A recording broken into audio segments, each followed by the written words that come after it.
Coming up, after David Cameron's victory in 2010, the Tory bathtub was brimming with confidence and authority.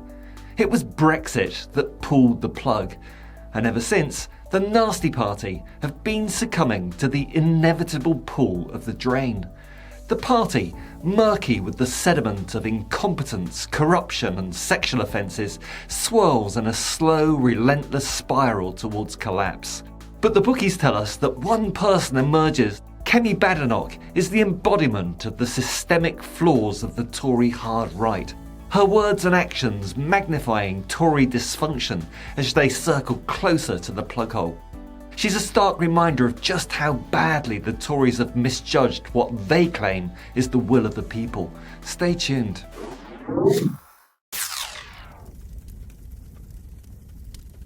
As the Tory party continues its downward spiral around the plughole, a torrent of pubic hair and gunge, Kemi Badenoch stands out as a particularly rancid figure whose rapid ascent within the Conservative Party has sparked both surprise and concern.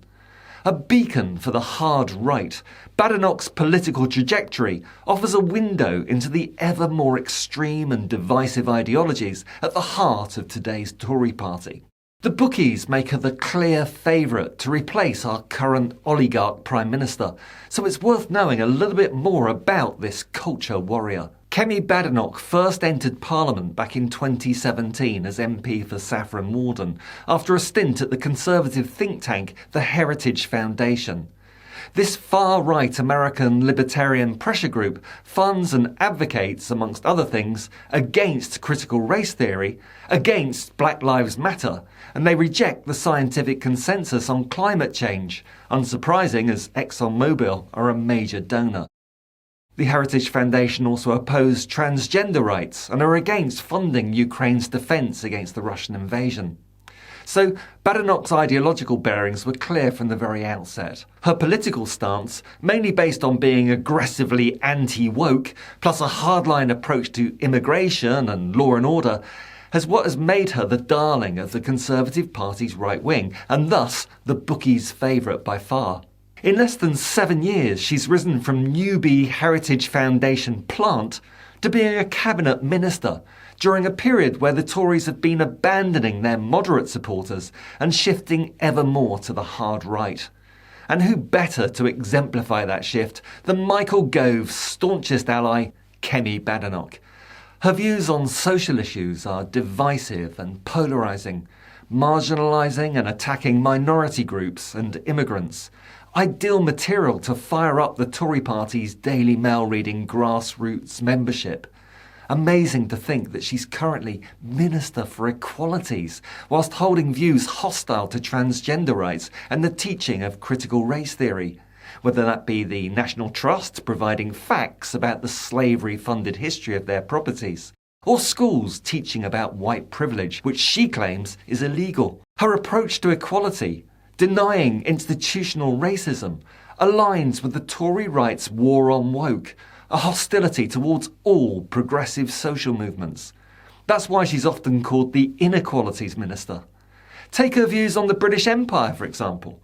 The Independent newspaper quotes Badenoch as saying, "There were terrible things that happened during the British Empire. There were other good things that happened, and we need to tell both sides of the story." In leaked WhatsApp messages, Badenoch said, "I don't care about colonialism because I know what we were doing before colonialism got there," adding that Europeans came in and just made a different bunch of winners and losers on the African continent. An apologist for colonialism and the most likely next leader of the Tory party. A darling of the Tory right. Her appeal to the Tory membership goes hand in hand with her alienation of the other 99% of the electorate. Her leadership would mean worsening divisions in society and be a huge step backwards for equality. She's never demonstrated an interest in consensus because since her Heritage Foundation days, her style has been one of unwavering commitment to an American-style libertarian ideology, combative, aggressive, and lacking in any kind of compassion or flexibility. Her approach is always one of ideological purity and bugger the consequences for those on the wrong end of social inequality or other vulnerable groups.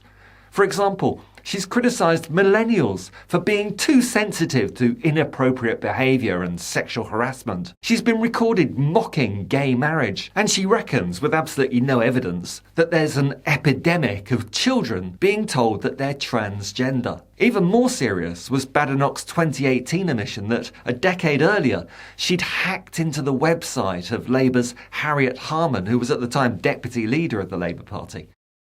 Under British law, this is a criminal offence under the Computer Misuse Act of 1990, and a particularly egregious one, seeing as she was hacking a rival politician's website during an election, which would probably have meant being referred to a superior court for severe punishment. She avoided a potential 2-year prison sentence because of the statute of limitations. The passage of time since the offence meant that she didn't face prosecution. As another real insight into Badenoch's character, she published a series of tweets back in January 2021 in which she included screenshots of questions sent to her office by HuffPost journalist Nadine White.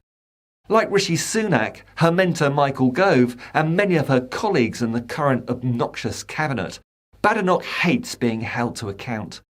In a series of tweets, Badenoch publicly accused Nadine White, a normal everyday journalist doing a normal everyday job, of creepy and bizarre behaviour. Of course, Nadine White then, predictably, received a torrent of abuse from Badenoch's knuckle-dragging supporters on the far right, forcing White to withdraw from social media. This while Nadine White was mourning the death of her sister from COVID.